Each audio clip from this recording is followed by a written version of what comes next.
This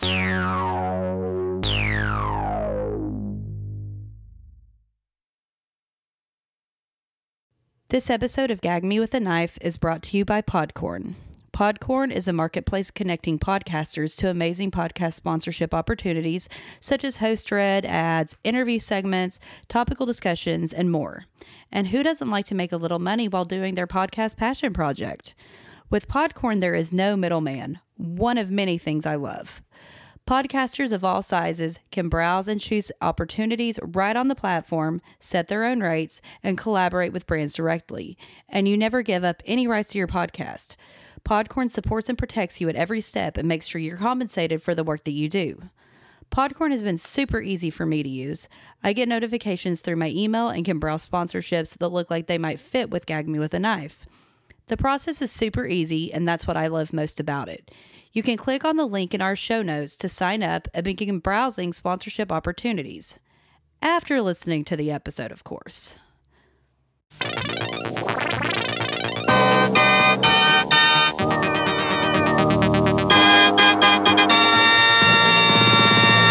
Sometimes in a teenage wasteland, you're going to get gagged. Gagged with a knife.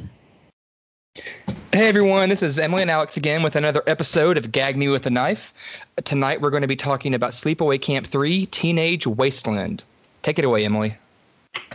I like that you called it Wasteland. I'm going to read the back of the box. This is the one of the original boxes that came in when it came out. So here's a synopsis. Pamela Springsteen gives a slashing performance as Angela, a murderous camper who returns to Camp Happy Woods. Camp Happy Woods is not the name of the camp. It's called Camp New Horizons. So, okay. Where she previously had killed most of the campers. The camp reopens under an inept new management team played by Michael J. Pollard and Sandra Dorsey. This is the ideal setting for Angela, who is dedicated to doing her job of eliminating immoral teenagers. Armed with an arsenal of knives, guns, ropes, axes, and even a lawnmower, Angela puts away everybody except for Marcia and her boyfriend. In a no-holds-barred catfight, Marcia repeatedly stabs Angela and sends her off in an ambulance, thinking she'll never have to see her again. Or will she? So that just gave most of the movie.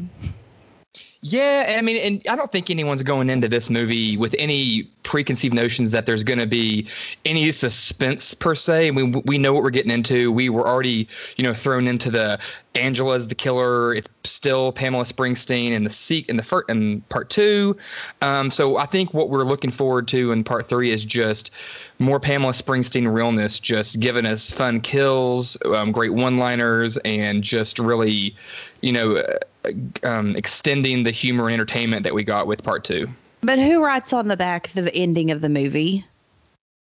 Apparently a lot of 80s horror. Well, no, just that in Cheerleader Camp, if I recall. But it's literally if on the back of Friday the 13th part 2, it's like at the end of the synopsis it says, and then Jenny puts a sweater on, and then she uses child psychology against Jason, and he thinks that she's his mom, and why? Yeah. I mean, and also I guess they don't give away the cop part of the story, but the fact that it's his son, that Sean Whitmore's dad is in there. Yeah. But that's all it didn't give away. Yeah, that was really the only twist because, we're waiting. They split into 3 groups in the very beginning, but then we see 2 of the counselors, and we're waiting for whatever they're called. I guess they're called counselors. And then we're waiting on the 3rd one, and then boom, it is Sean's dad. I love that. That was cool. I did too. And R.I.P. Sean. Not in real life. I don't know if he said in real life. Yeah, baby boy though. Yeah.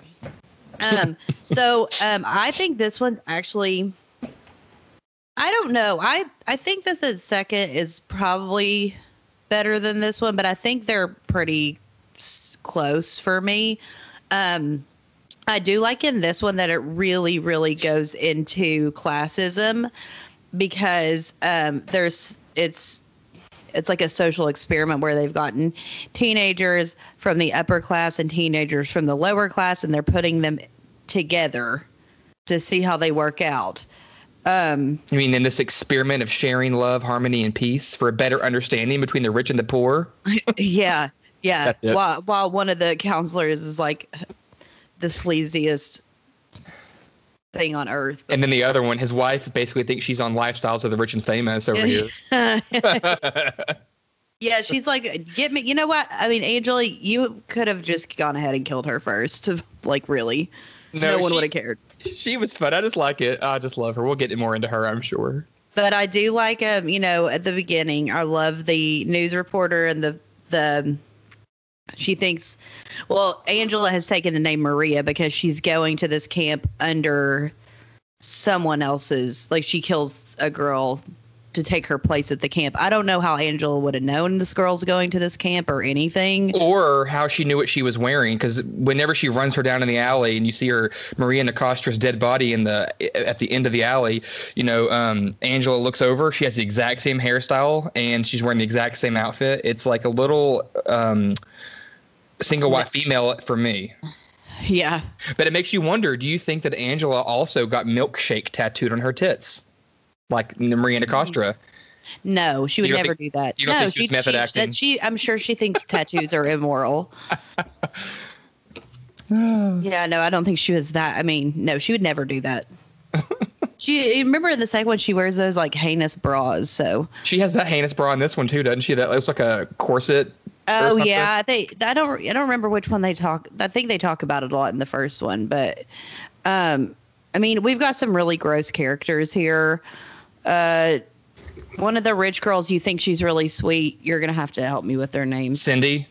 Yes. So Cindy's actually from about 10 miles from my house. She's from Dunwoody, Georgia. You should stalk her. Well, I don't know if she still lives there, but I'll try to see if I can find her childhood home, look up a Z estimate on Zillow, and just kind of get the scoop on her. That would be more fun with something like the Wonderland apartments, but not really this B movie girl from Sleepaway Camp 3. Kim Wall might be the next something that we don't even know. Who knows? Oh, because it's been 1,000 years since this movie came out. So yeah. Well, she might have a comeback. She might. She never came in the first place, but so she turns out to be a total bitch. Let's talk about first, I guess, really before we go into characters, let's talk about their on Sleepaway Camp 2, they all had Brat Pack names. So right. In this one, it's all Munsters and Brady Bunch and West Side Story. Mm-hmm. So you have Marcia from Brady Bunch, Herman from the Munsters, mm-hmm. Tony, I guess, from West Side Story. I would assume that's West Side Story. Bobby's from Brady Bunch. Mm-hmm. Lily Herman Lily Munster. Munster. Yeah. Riff. West Side Story. West Side Story. Cindy. Brady Bunch. Snowboy. I think Snowboy and Arab are the only ones that don't. Okay. Barney. Well, hold on. No, there's a Snowboy in West Side Story. He's a jet played by Burt Michaels. I had to look that up. Okay, but Barney. I don't know about a Barney. Unless Barney is... I don't know about a Barney. Okay, well... I feel like there's one character that didn't have it, but I don't know who it was. Maria. That's West Side Story. Tawny. She's the news reporter, right? I don't know. Yeah, Tawny's the news reporter. Maybe she's the one, because Barney is in Brady Bunch. Who's Barney in Brady Bunch? It says... I had to look it up, too. It's... he's Archie. Alice? Is it the butcher? I don't know.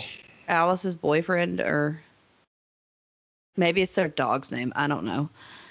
Tawny, though, I mean, probably the time Tawny Katane was popular, so that, whatever.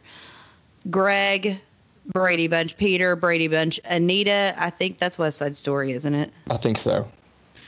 So the only one we don't know for sure is if Tawny is in anything. Right. Yeah, Arab's definitely in West Side Story as well. Yeah, because I saw that her name was they were originally gonna have her name be like Action, and they changed it to Arab. What if like Tawny was like little Cindy Brady's middle name? Like she's a real gangsta with Tawny, you know, Cindy Tawny. Yeah, that's probably what it is. You got it. Okay, so why don't you talk a little bit about some of the characters? Well, okay, so my favorite character in the story is probably either going to be a Cindy. There's a Jan in there too. There is a Jan. Yeah. I do like Cindy, mostly because we'll get to deaths later, but I love her death like a whole lot. Yeah, it's my favorite. But just in general, like this is a good example. Like some of the people that have in the upper class, section of the program, they're good and bad, and some people that are in the lower class are good and bad. So it's like the experiment to blend them all goes horribly, and it's probably because of Pamela Springsteen. It's Angela that. Well, and also it's because. And the counselors are the worst counselors in the world. Well, yeah, and also when you purposely do a social experiment and be like, "Yo, you're poor. This is why you're in this." Yeah, and you're rich, so there's already this preconceived notion of someone being better than somebody else. Yeah, and they tried to uniform it all with a little nasty ass sweatshirt, but that's not really going to do much. And but what I did think that did help, though, even though I totally agree with what you're saying, but the camp or the group that was led by Sean's dad, they're actually getting along, and they're like having fun, and like they're feeling and they're vibing with this whole experiment. So you just makes you wonder if Herman wasn't trying to get in this girl's pants, and I don't know what she's thinking with his Playboy belt buckle and what nonsense is going on in these woods, in these happy woods or whatever they're called. And then Lily, okay, yeah, that is. They're just terrible. Like they're just. I don't even. Ugh. And he's over there like whenever they're doing the introduction at the beginning in the little mess hall or whatever, he's making all these like schnookums faces to her, and I'm like, your wife is right beside you. There's an entire room I don't full think of she kids, and he's all like, he's like basically being, I don't know, like he's possessed by. And that dude has been in stuff like he was in Scrooged. Who? Yeah, Michael Pollard. Yeah, he's been in a few things. He's definitely been in Roxanne. I know. He was in Roxanne, and he was in Scrooged. There was something else that he was in. I think his name is actually Herman in Scrooged as well, which is interesting. Yeah, let's see. He's in House of a Thousand Corpses. He's in the very beginning. Right. That's where I remember him from. The gas station. He was also in Bonnie and Clyde. Oh, duh. Yeah. Okay. We don't really watch it, but well, I mean, I like that movie. I'm sure he's dead. Yeah, he just died last year. Wow, he was 80. Anyway, okay. His death started COVID. Yep. Oh my God, it did. So we have this storyline where there's a news reporter that's going to just film the beginning of the camp, I guess, for a news story about this social experiment. She asks Angela, who is there as Maria, to get her cocaine. Of course, Angela's not going to get her cocaine because that's immoral. So she gets her like Comet or Ajax or something. Guaranteed to clean your pipes. Yep. And so that's awesome when she she does it and then she immediately dies. Where I think they were supposed to be like, she was supposed to drive away though, and there was supposed to be like a fiery car crash, but they couldn't film it. I mean, what's up with her snorting the cocaine and then like it sounds like Pop Rocks for like 30 seconds? Because people back then didn't know what cocaine sounded like. I don't know. So Maria/Angela she's in the group with Herman, the disgusting guy, Snowboy, who's this like white punk rock guy, Peter and Jan. Yeah. But I don't remember them that well. I don't remember Peter, but Jan is the little hussy. I remember Snowboy and Jan is. Oh yeah, Jan. Yeah. Okay. She must be the little hussy. No, yeah. she is the hussy. But who is Peter? Peter? Oh, Peter is very mean. Okay, that gives a lot. I think he's from the upper class. He's the upper class black guy. I only remember the one that had that had like the boom box. That's Riff, and he's from the lower class side of it. And I love him. He's in a different group, but I think Peter is upper class black guy in this group with Herman. Huh. And you can't look it up in pictures because Peter was Angela's original name, so that's all that comes up. Oh. So that's cool.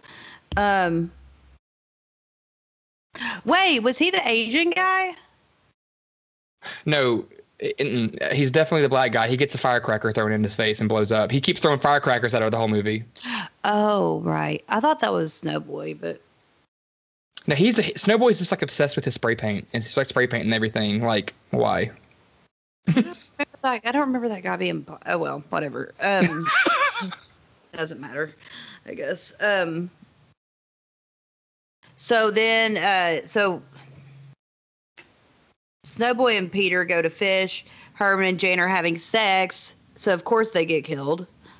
And the stick is the same stick from part 2 I read a long time ago. Because I was like, that looks like the same stick that she beats Allie down the outhouse with. I was like, it seemed so, and they film these back to back, and it just made sense. I purposely looked it up to see if that was the same thing, if it was like a trivia, and it was. It was pretty cool.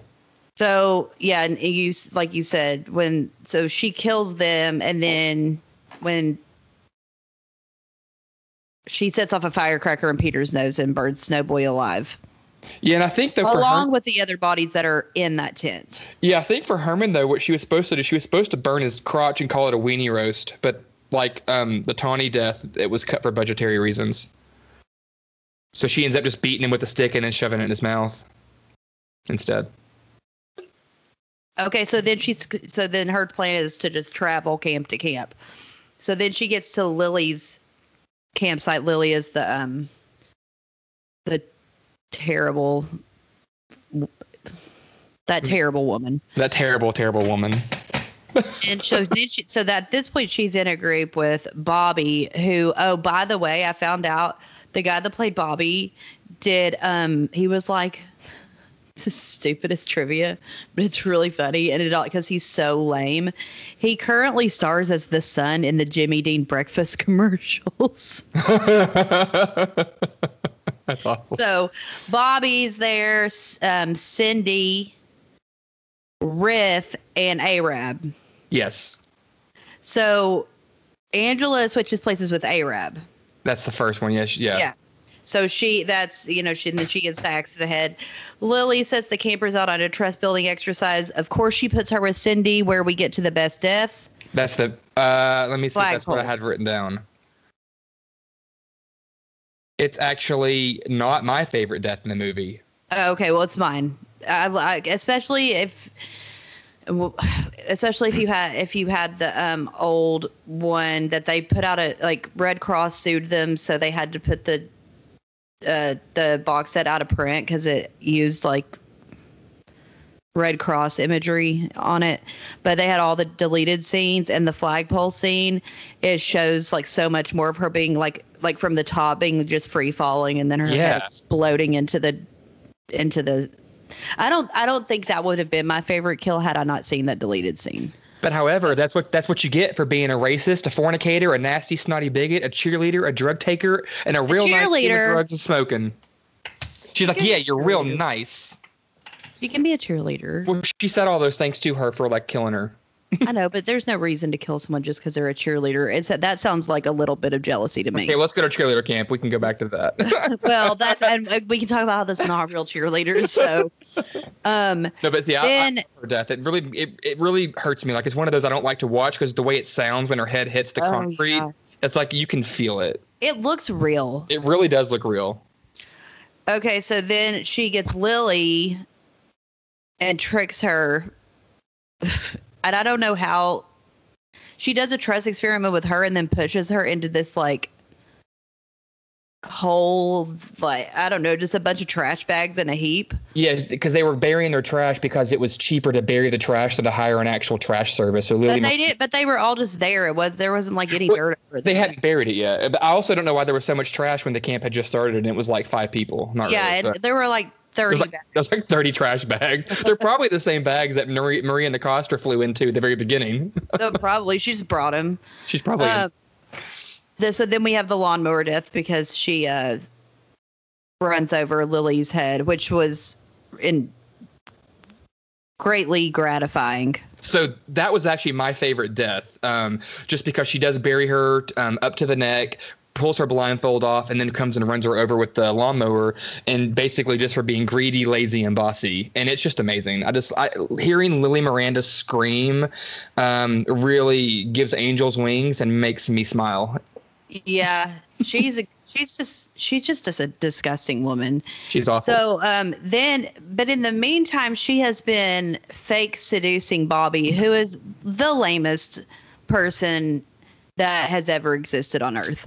He's super lame, but you think he's going to be sweet. Yeah, he tricks you, and then he's like, "Oh, you're on the bad, like you're the poor person, so of course you'll have sex with anyone." So she ties him up to a tree, and he's dumb enough to think that this is some kind of kink, and then she ties him to a car and drives away, pulling his arms off. So epic. And then what happens with Riff? And then there's that whole thing with Cindy and Riff before she gets killed, where she's like saying some really awful shit. She's really racist. I mean, she straight up uses the N-word twice on him. And I was like, I would have killed her right then. Yeah. Like in front of you knew Angela was sitting there thinking, "Oh, it's going to be time." Yeah, I didn't really know what she would think of that, because I know she was like immoral, but I don't know how she is with her politics, so and who knows? I get, it's a curse word, so yeah. But so she stabs Riff with tent spikes. But I love Riff though. Yeah, but after she basically kills him, and it's not even for really any reason other than he's just pisses her off, is lazy, and it's punishment for pissing her off and not playing his music, and he wouldn't turn his music off. So do you remember the song that she sings to him? I don't. I've had it memorized. I think I've had it memorized my whole life. But so yeah, she throws a tape in, and first of all, if I'm just sitting there in my tent and someone throws a tape in at me, I wouldn't just be like, yeah. Oh no, you would, especially if he was so like, I want to listen to this music and I'm not going to turn it off, bitch.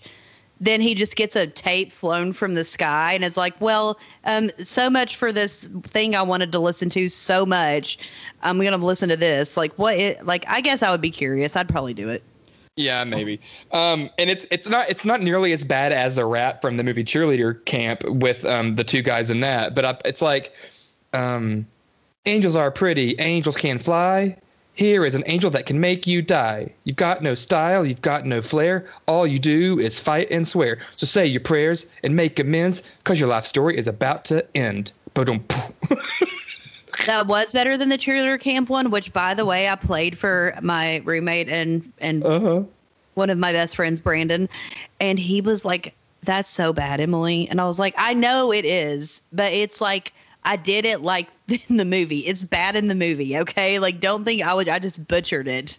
Yeah. Because, I maybe slightly butchered it, but it was already slaughtered. So, Yeah. You made it better. You sounded better. You sounded better than the real one, I think. Because, oh my God. Let's get real. Angela can't rap. I don't see her as a rapper. That's true. Maybe if she had stayed Peter Baker, maybe she'd have had a life as a rapper. But we'll never know. We'll never know. So of course, is it inferred that this whole time, because when she sees Barney, who's the cop, come up, at the beginning of the movie, she recognizes him already.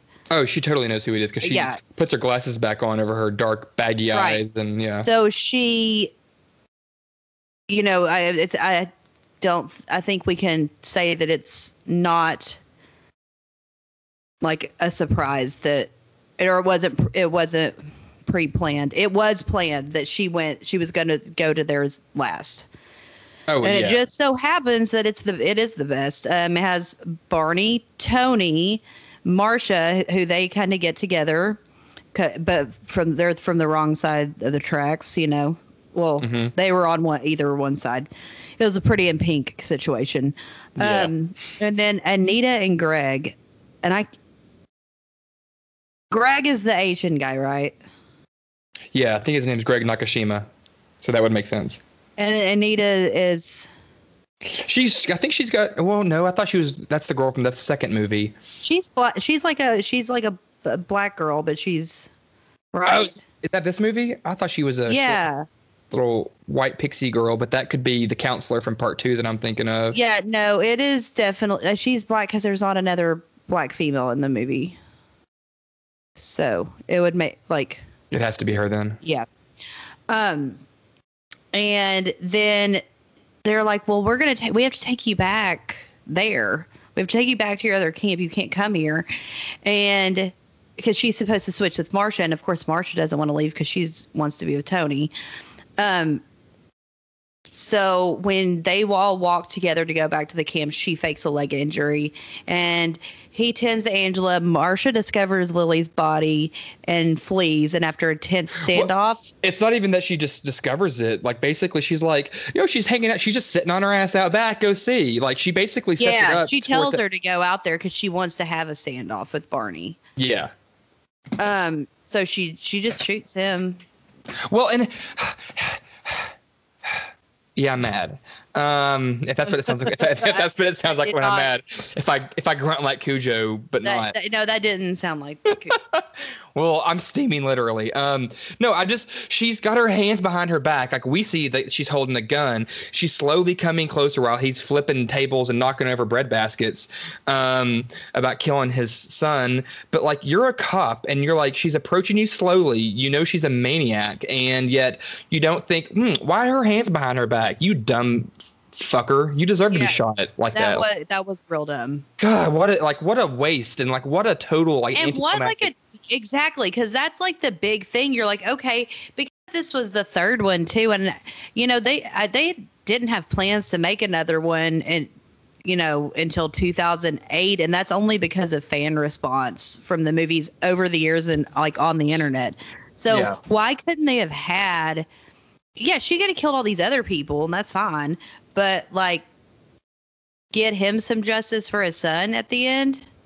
And like kind of like give some resolve to Angela's situation, like have a scene with her in a mental institution, like talking about like kind of like going in full circle, talking about like how her aunt fucked her up or whatever. I don't know, like it something. I mean, that would have been really interesting actually, but oh well. Well, guess we'll never know. That's another thing. We'll never know. Yeah. Hey, guess what? Michael A. Simpson, I should have made this film, not you. Yeah, you can stick with part 2, but I'm remaking part 3. Even though part 3 has like my favorite deaths and my favorite quotes, there's some things like this could have been a little more final, because I'm sure they weren't expecting to make The Survivor in '92 and then Return in 2008. No, they weren't. And the thing is, like, he was like, oh my gosh, this is so easy and fun, and it's going to do, it'll do fine because it's a horror movie and it's like the good time for it. During part 2, he started writing part 3 during filming. They only had a week in between filming number 2 and 3. I get that he was like rushed and everything, but like he didn't have to do a carbon copy of part 2 just with different characters and having this, like he added the social experiment kind of thing. But other than that, it's like, why don't we get any resolve with like any of the character, like the Angela character or the cop character, or like, going back. I do know that, we don't know if Molly's dead at the end of part 2. we assume she probably died. But we know at the beginning. Part 3. Yeah, because in the beginning, the reporter says there were 19 deaths from the last movie. There were 18 without Molly, which means Molly did die. So, but another difference between 2 and 3 that we're overlooking is in part 2, Pamela Springsteen, Angela, has this gross braid, and then in part 3, she's got this bleached up hair that looks like a dead sheep on her head. But it kind of looks like Maria's hair. So, well, no, I was just joking. I mean, it is Maria's hair, but it's fried and nasty and looks like a sheepdog on her head. Yeah, it looks like 1989. However, I will say, when I was putting together that, I don't know if you've listened to it yet, but the Mega Mix. I've listened to some of it. Yeah. The second Sleepaway Camp Part 2, the theme song is not great, but I love Part 1, but I thought I hated Part 3 for a second, but it's actually way better than the second one. Oh, it's way better than the second one. Yeah. I mean, none of those are It's the Night Again.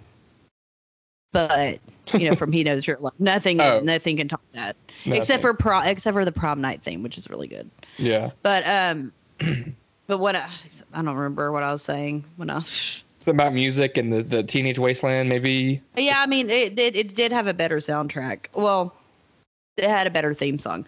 But yeah, I just really think Michael A. Simpson, that you could have done a little more with the story. Like, I really don't see how it would cost that much more money.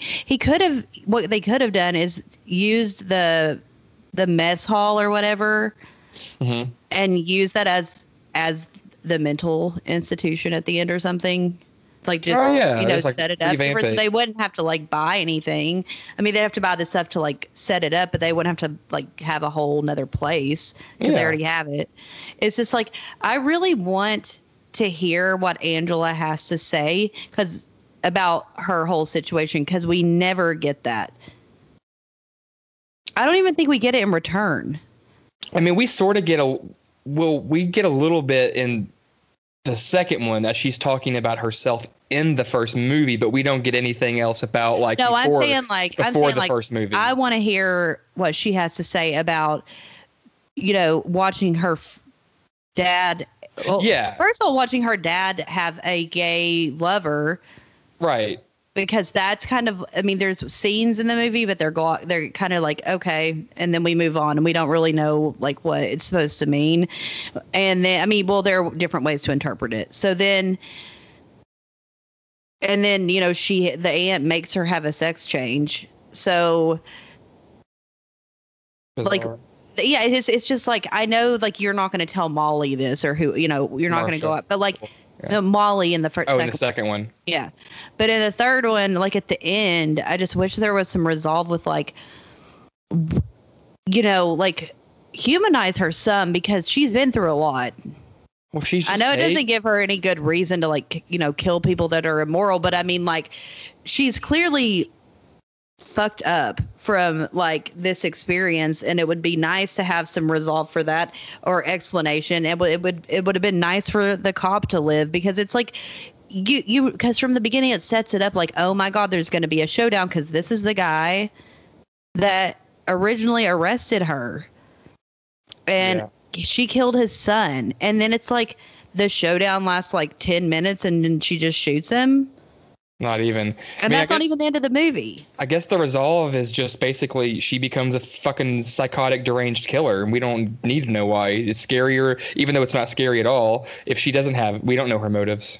I mean, it's not a Michael Myers thing where I hate that Rob Zombie gave him a backstory, because I don't really like the Halloween. She's just fucked up. I don't like the Halloween movies anyway. But the thing that's scary about Michael Myers is you really don't know what is up with him, because he seemingly came from a normal family, blah, blah, blah. So there's really he's just evil. With her, there's stuff that did happen to her. Right. And so you think we already know. Well, you'd think that she would just I would just like her to explain some, her thoughts. She doesn't know anybody that. She's too busy killing them. You know who she owes it to? She owes it to me. Business. She owes it to me. She owes it to her brother, Bruce Springsteen.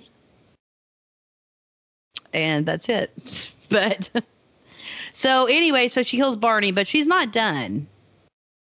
Nope. Never. Yeah. So she shows she ties the remaining campers together, which are Tony, Marcia, Anita, and Greg. And she forces I'm sorry. Marcia's in one of the cabins. She ties the rest of them together and forces them to find Marcia in one of the cabins. Right. And then when Greg and Anita find her, they are killed by booby traps, and Angela decides to let Marcia and Tony live. But as she tries to leave, Angela is stabbed numerous times by Marcia. Love it. And then we get the end of the movie. You get 2 more deaths, though. Well. Yeah, they die. Well, I guess because Angela doesn't really die. No, you get the paramedic and the policeman both get killed by Angela at the very end. Oh, yeah. And then they're like, what's going on back there? Oh, nothing. Just taking care of business. And she's like it's so hokey how like she's clearly so obviously you keep seeing you keep seeing her like looking like opening her eyes and closing them, like opening her eyes and closing them. I loved it though.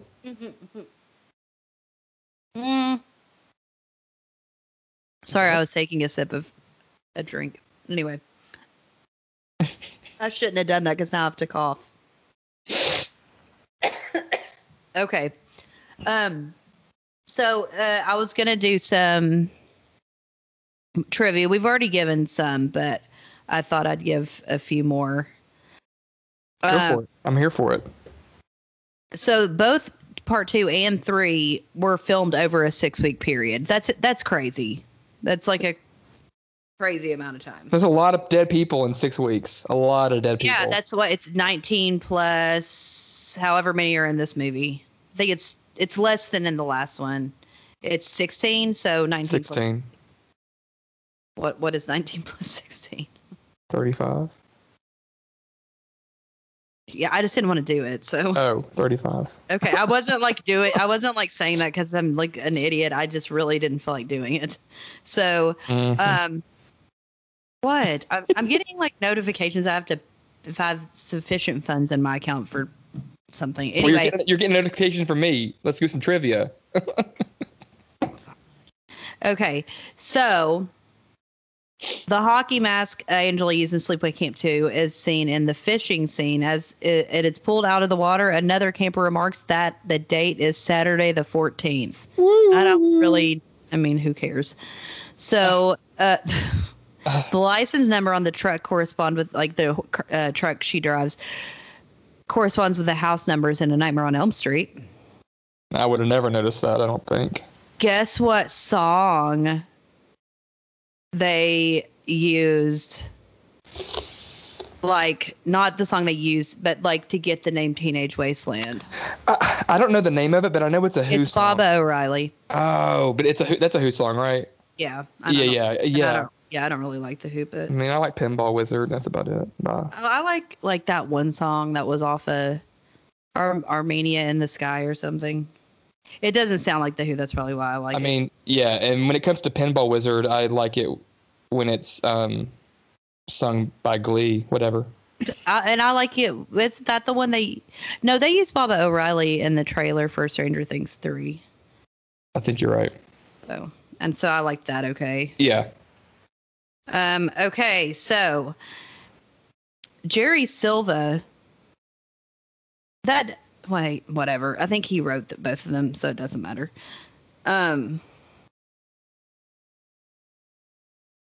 don't we talk about when she has the little flashbacks? What do you think of that? Wait. We just went from Jerry Silva to flashbacks? What flashbacks? Well,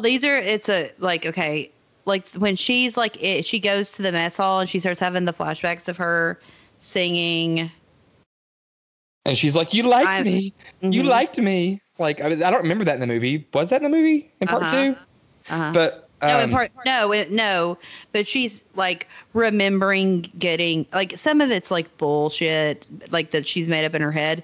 But she's singing like the Happy Camper song, and like I think they have like she has a tiara on her head. It's like real slow. It looks like she's like winning. Like, well, didn't they give her counselor of the week? Maybe she's thinking back. Yeah, like, you like me. They didn't give her a crown for it. Well, they should have, and they might have lived. I mean, true. Yeah, but like, I'm a happy camper. Like, it's so weird. It's a weird flashback. Yeah, but it is much like Sally Fields. Oh, that's who it is. Yeah, I love that. Yeah, totally fun. So, totes my goats. So the belt from this movie is the same one that she wore in part 2. If anyone cares. Yeah, I don't. I don't either. It was just Tracy Griffith, who played Marsha. Yeah, she had originally auditioned for the role of Angela. What? Yeah, that would have been totally random. Would they have given her another plastic surgery change? I mean, like, what's happening? No, I think that's saying that she originally auditioned for Angela for the second one. Oh, interesting. She's way too nice. Yeah, that's probably why she didn't get it. So we've already talked about Arab and how she was originally to be called Action, and this isn't in the trivia that I read, but we all know. Well, we don't all know. But what other movie do I love, and I think you love? Is she also in? Oh, Night of the Demons 1. One, yeah. She's kind of boring in that one, but well, she does have the coffin sex scene. That was cool. I thought that was the other girl. I thought that was I don't know. I don't know her real name. I think the girl, she's like the Alice in Wonderland one. I think they have sex in a coffin. I don't know. One of those couples has sex in a coffin. So yeah.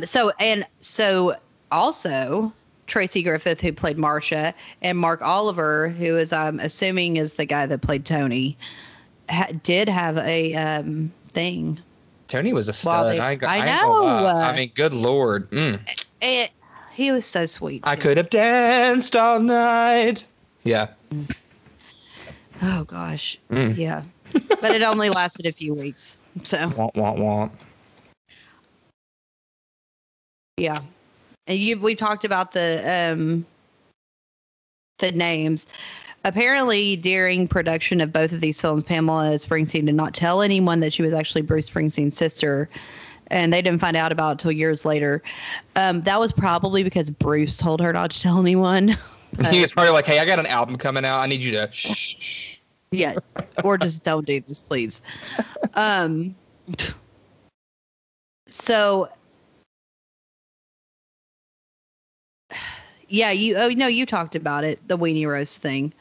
And then I talked about the news reporter. Her entire team were supposed to die in a fiery explosion after Angela cut the brake lines to their van. But I like the cocaine scene better, so. Yeah, I think that's a pretty cool scene. And it just just sets up the stage that Angela's going to be like taking no bullshit, getting right to the point, and then we're going to have a lot of good witty one-liners. Because one of my favorite one-liners is when she does kill Jan, I think. But I think Herman keeps calling her Sweet Pea the whole movie, which is so disgusting. But right when she's dragging her a shirtless naked body away, she's like, "It's a good thing you're dead, because in a couple years your breasts would have been sagging something terrible." And not true either. You don't think? No, I know this for a fact. If you wear a bra all the time, you're less. I mean, it's also genetics. Oh, she's not wearing a bra. That's the thing. I know, but Angela doesn't know because she's part of the IBTC. And I don't even know if I wonder if she had a full sex reassignment with hormones, and if she even has breasts, because that kind of bra that she wears could cover them. That kind of bra she's wearing was on Madonna's fucking Blonde Ambition tour. I don't even know what's up with those cones. But she didn't have. I mean, yeah, but you know what I mean. They look like hard. But it looks like there was so much area she could have been like stuffing it. Oh, 100%. They weren't. I'm not saying that they were real boobs under there. They were probably. I mean, I don't mean. I'm saying for Angela, like I wonder if she had like gone through the hormones and like gotten boobs. I mean, her voice. I would think, if they want us to believe, well, that's and the fact that she's an actual woman. Yeah. Well, that too. You know what? She doesn't have thighs at all. I mean, she's got pipe legs. Tubes, yeah, tubes. I love tube her. leg, lead pipe, tube leg. Yeah, I mean, it's like tube legs are different than tree trunk legs. I've said it before. I'll say it again. Because tree trunk legs implies that you have cankles, which means that your legs are really fat. Angela's legs are very skinny, but not much to look at because they literally look like she's like walking on 2 toothpicks. Oh my God. They're the same size from thigh to like down. They don't make any sense. Whatever. They don't make any sense. So do you have any? So okay, what are we gonna? Well, what are we gonna give it? Like I'm gonna do exactly what you say. You better. Out of 5 stars. What do you get? I can't.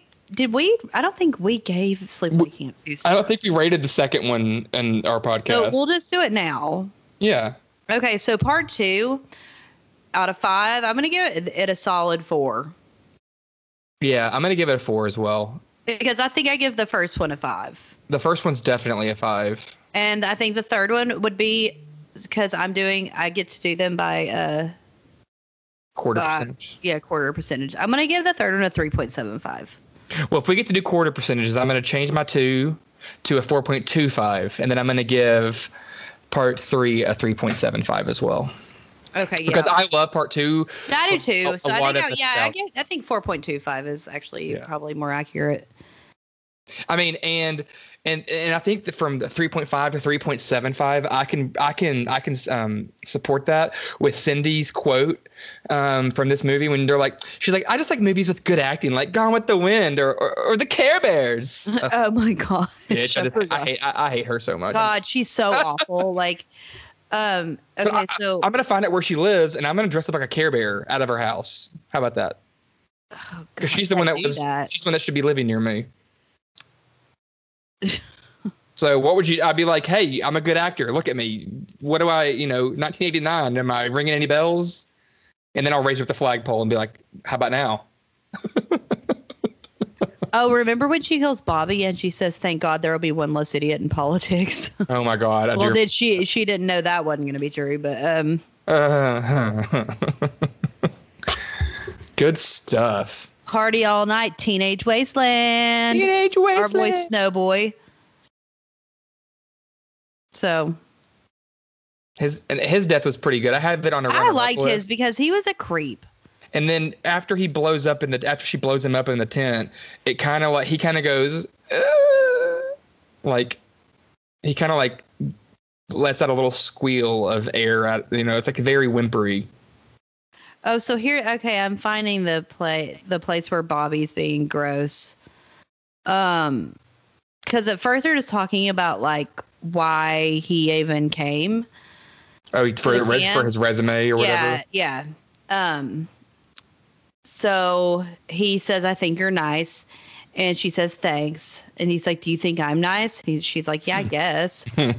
He says, "Good." Can I tell you something else? And she says, what? And he goes, I like being tied up, especially next to you. It turns me on. Oh, my God.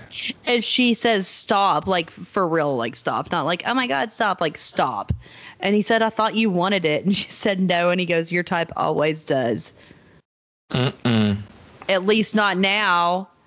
And then in parentheses it says she thinks of a way to kill him. Aww. Maybe at the main camp right after dark. How will we get away from Lily? I'm taking care of that. God. Learning to fish with Angela. It seems every year I'm at camp, someone loses their head. That's right. That's after she cuts off Arab's head, I guess. And have a nice life. what's left of it. And then, and then when her favorite color is blood red. Oh my god. Oh, we forgot too, right before, just to be even more of a bitch, right before she kills Lily, doesn't she? She's like, by the way, your husband fools around, and then chops her head off. Yeah. Yeah. Oh, and when Bobby also says, I like movies that make America look great, like Rambo Part 3.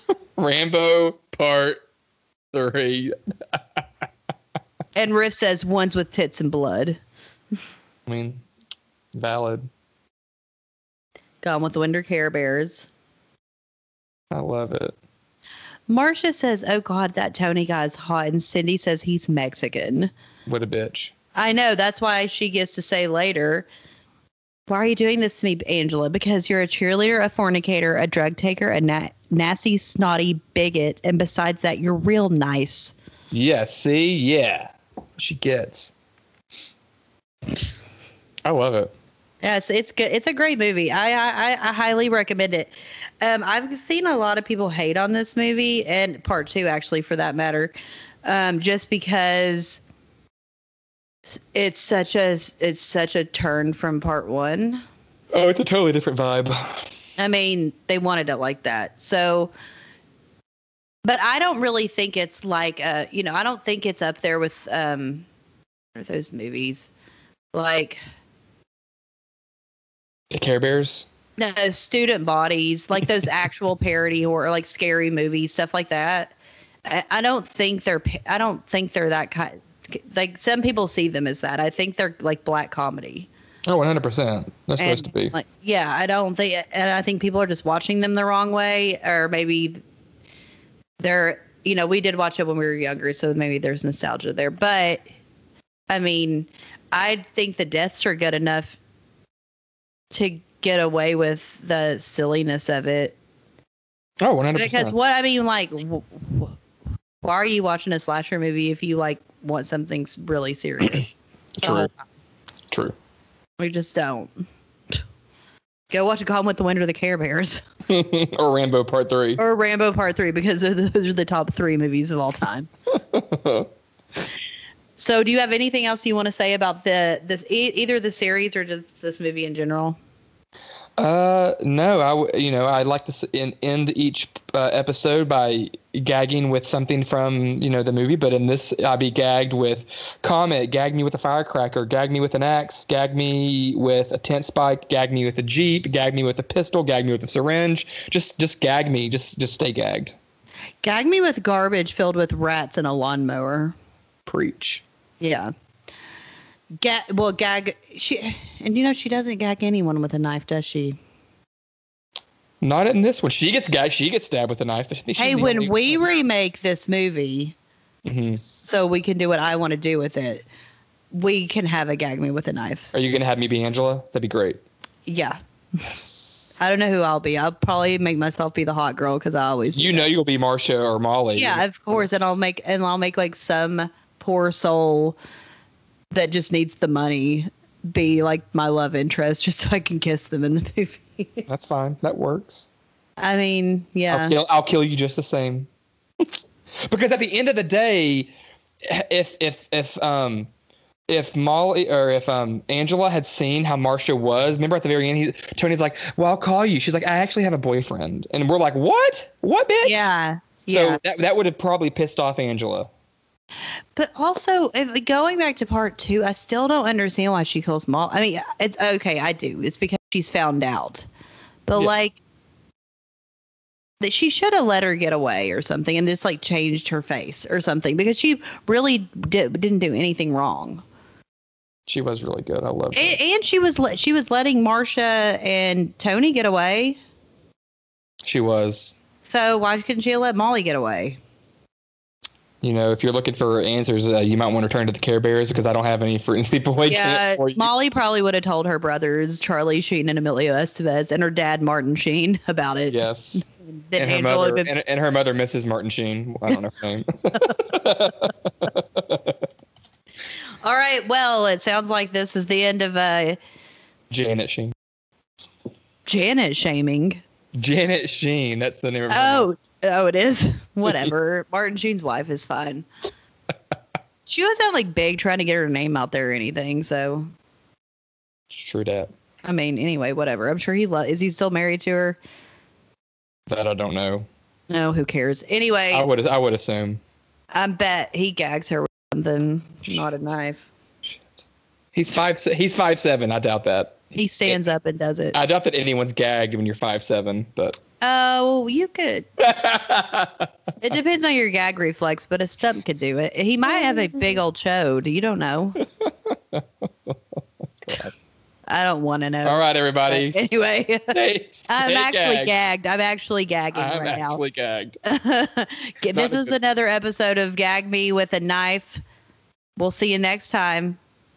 Deuces. Are you having fun? Fun has just begun.